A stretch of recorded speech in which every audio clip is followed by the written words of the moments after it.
নমস্কার, আমি চৈতালি। আর আপনারা শুনছেন আলোর গল্পের আসর। আলোর গল্পের আসরে আজকে আমি পাঠ করব একটি মজার গল্প। লেখক রাধারমণ রায় রচিত অবতার গিন্নি। শুরুতেই ছোট্ট করে বলে নিই, অবতার গিন্নি আজ ৩৫ বছর ধরে যে অবতারের ঘর আলো করে রয়েছেন, তিনি বহুদিন ধরে পাড়ার যুব সমাজে বামন অবতার নামে পরিচিত। সম্ভবত ইনি এর খর্বাকৃতির জন্যই একদা যুব বয়সে বন্ধু বান্ধবদের দ্বারা এই নামে খ্যাত হয়ে থাকবেন। কিন্তু আজ বার্ধক্যে এসে দেখতে পাচ্ছেন সেই খ্যাতি পাড়া ছাড়িয়ে বেপাড়াতেও সাড়া জাগিয়েছে। আর সেই সূত্রেই এর গৃহিণীও অবতার গিন্নি নামে প্রসিদ্ধি অর্জন করেছেন। একেই বোধহয় প্রতিভাগ্য বলে। তবে অবতার গিন্নির নিজেরও যথেষ্ট বৈশিষ্ট্য আছে, যার দ্বারা ইনি কোনো সত্যিকারের অবতারের গৃহিণীর পদটি দাবি করতে পারেন। যেমন দৈহিক উচ্চতায় ইনি এর স্বামীর ঘাটতিটুকু পূরণ করেও উদ্বৃত্ত সৃষ্টি করেছেন, আর স্থূলতায় প্রায় বিশ্ব রেকর্ড ছুঁয়ে ফেলেছেন। ১২ হাত শাড়ি এর শ্রীঅঙ্গের কাছে যেন নিতান্তই গামছা তুলল। এর গায়ের রং ফ্যাকাশে, অনেকটা যেন বাসি চাঁপা ফুলের মতন। আর মুখ দেখলেই মনে পড়ে মেলায় দেখা লোমহর্ষণ মুখোশের কথা। বাবারে, চোখ দুটো যেন জ্বলন্ত ভাঁটার মতন, দেখলেই পিলে চমকে ওঠে। আমার মনে হয় অবতার গিন্নির মতন মিষ্টি মধুর নামটা যদি না পেতেন, ইনি তাহলে মোটা গিন্নি নামেই সুখ্যাত হয়ে উঠতেন। কিন্তু তা না হয়ে যেন ভালোই হয়েছে, কেননা সেরকম সুখ্যাতির ভার ইনি হয়তো সইতেই পারতেন না। এমনিতেই রাগে ডগমগ, আর অমনি হলে তো বোমার মতো ফেটেই পড়তেন।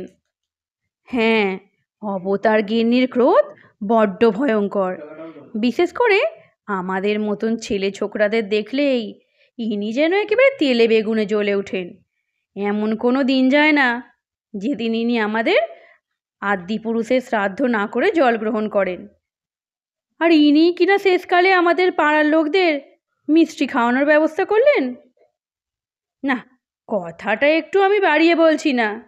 বামন অবতার প্রায় ১০৫০ টাকা হাতে নিয়ে যেদিন চাকরি থেকে রিটায়ার করলেন, তার দিন ৭ মধ্যে দেখা গেল তার বাড়ির গ্যারেজ ঘরটা, যেটা কিনা আমি আজন্ম এই ২৩ বছর তো এ পাড়ায় আছি, কোনোদিনও তাতে গাড়ি দেখিনি। ও ঘরটার ঝাঁপ এতদিন বন্ধই ছিল। সেই গ্যারেজ ঘরটার ললাটে সাইনবোর্ড ঝুলছে, তাতে লেখা আছে মিষ্টি রায়। মিষ্টি রায় নাকি অবতার গিন্নিরই স্বনাম। দেখতে দেখতে দোকানটা বেশ সাজিয়ে গুছিয়ে ইনি বেশ জাঁকিয়ে বসলেন। ইনি বলছি এই জন্যই যে ইনিই হচ্ছেন আসল মালিক, এরই নাম সব, আর এর স্বামী কেবল হুকুমের চাকর মাত্র। দোকানে অবশ্য আরেকটি চাকরও আছে, একটি অল্প বয়সী ছোকরা। সামান্য মাইনেতে তাকে বহাল করা হয়েছে। দেখেই বোঝা যায় ভিক্ষাবৃত্তি তার সম্বল। তার বেশ এ কথাই বলছে। তা যা বলছিলাম, অবতার গিন্নি ওরফে মোটা গিন্নি বা মিষ্টি গিন্নি দোকান খোলার প্রথম দিনেই মহরত উপলক্ষে আমাদের মানে পাড়ার ছেলেদের ডেকে ডেকে মিষ্টি খাওয়ালেন। প্রত্যেককে ২টো করে সন্দেশ আর ২টো করে রসগোল্লা খাওয়ালেন, মাথা পিছু ১ টাকা করে। আমরা প্রথমে আপত্তি করেছিলাম, ভেবেছিলাম দাম লাগবে, কিন্তু ইনি নিজেই ঘোষণা করেছিলেন দাম লাগবে না। আমরা বিস্মিত হয়ে গিয়েছিলাম তার এই আকস্মিক আচরণে। দোকানের এক পাশে পাশাপাশি ২টি গদি আঁটা চেয়ার, একটিতে বসেন অবতার আর একটিতে স্বয়ং অবতার গিন্নি। এরকম জুটি শুধু দক্ষিণ কলকাতায় এই এসআর দাস রোডে কেন, হলিউডের পিকচারেও দেখা যায় না। আমাদের চক্ষু সার্থক, জীবন ধন্য। দোকানের জন্মলগ্ন থেকেই একটা সমস্যা দেখা দিয়েছে। ছোকরা কর্মচারীটির পোশাকের দুর্গন্ধের জন্যই হোক, কিংবা অবতার গিন্নির সুনামের জন্যই হোক, মাছি ছাড়া দোকানে বড় একটা কেউ আসতে চায় না। অথচ খদ্দের হচ্ছে লক্ষ্মী। লক্ষ্মী না এলে দোকান সাজানো অনর্থক। তাই অবতার গিন্নি খদ্দের ধরার নতুন একটি কৌশল গ্রহণ করলেন। রাস্তায় কোনো প্রতিবেশীকে দেখলেই ডেকে নানা রকম গল্প জুড়তে লাগলেন। যার সঙ্গে জীবনে কোনোদিন কথা বলেননি, কেবল বাড়ির সামনে দিয়ে দুবেলা চলাফেরা করতে দেখেছেন, এমন লোকের সঙ্গেও আলাপ জমাতে ছাড়লেন না। আর একটি আশ্চর্য ব্যাপার হচ্ছে, আমাদের মতন পাড়ার উৎপাতগুলোকেও বেশ সুনজরে দেখতে লাগলেন।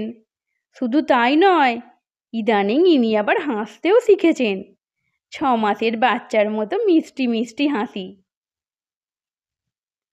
রজনী সেন রোডের মোড়টায় বসে আমরা লক্ষ্য করতাম, অবতার গিন্নির দোকানের সামনে প্রায়ই বেশ ভিড় জমে।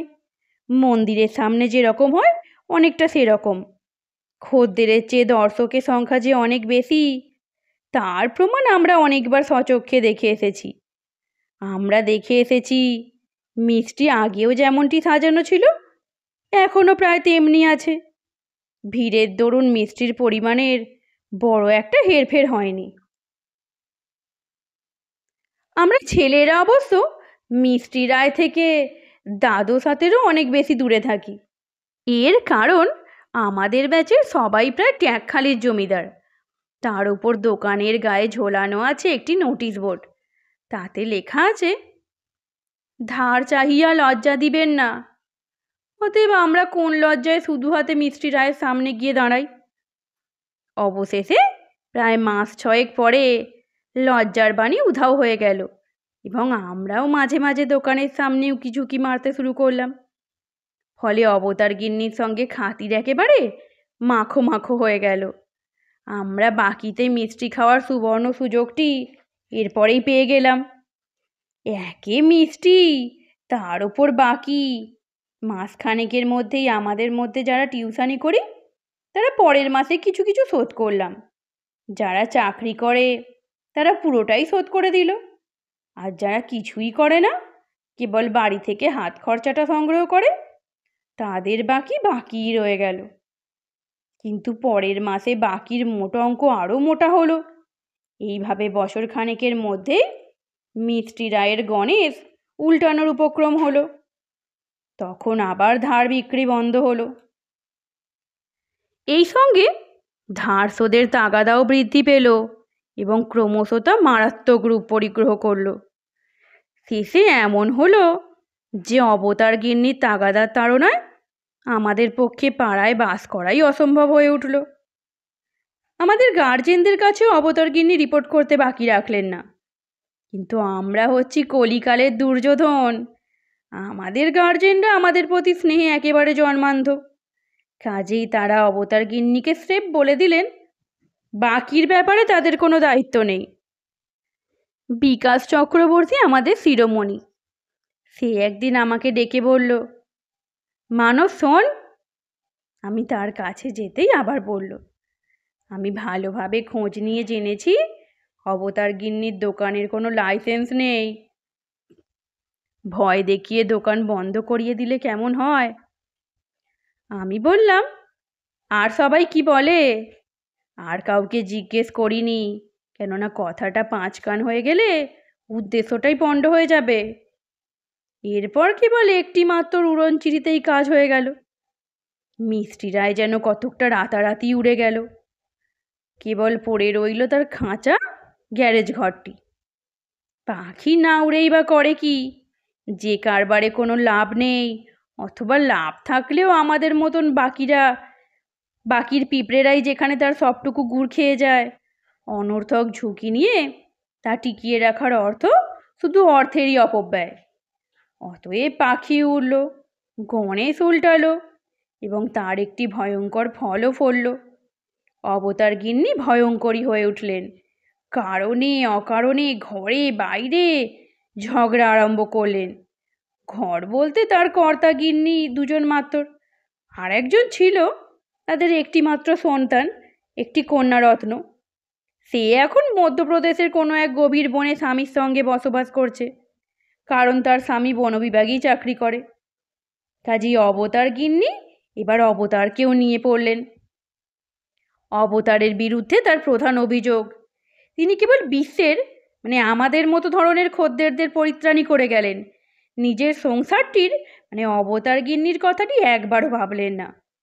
এই সুযোগে বলে রাখি, অবতার মানুষটি খুবই নিরীহ, গোবেচারা ভদ্রলোক, কোনো রকম ঝঞ্ঝাট ভালোবাসেন না। এক কথায় ইনি একান্তভাবে শান্তিপ্রিয় লোক, অশান্তি তার ধাতে সয় না।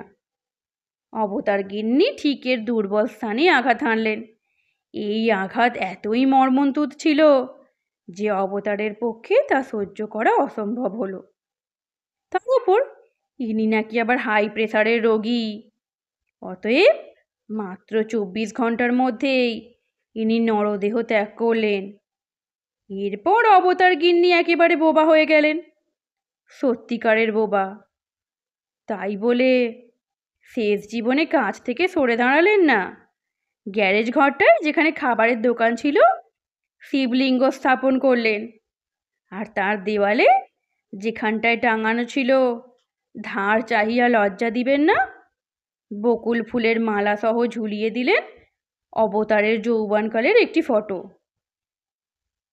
এখানেই ইনি জপ তপ করে দিনের অধিকাংশটা সময় কাটিয়ে দেন। জানি না এর জীবনের কত অংশ এখনো বাকি আছে। আজকের গল্প এখানেই সমাপ্ত।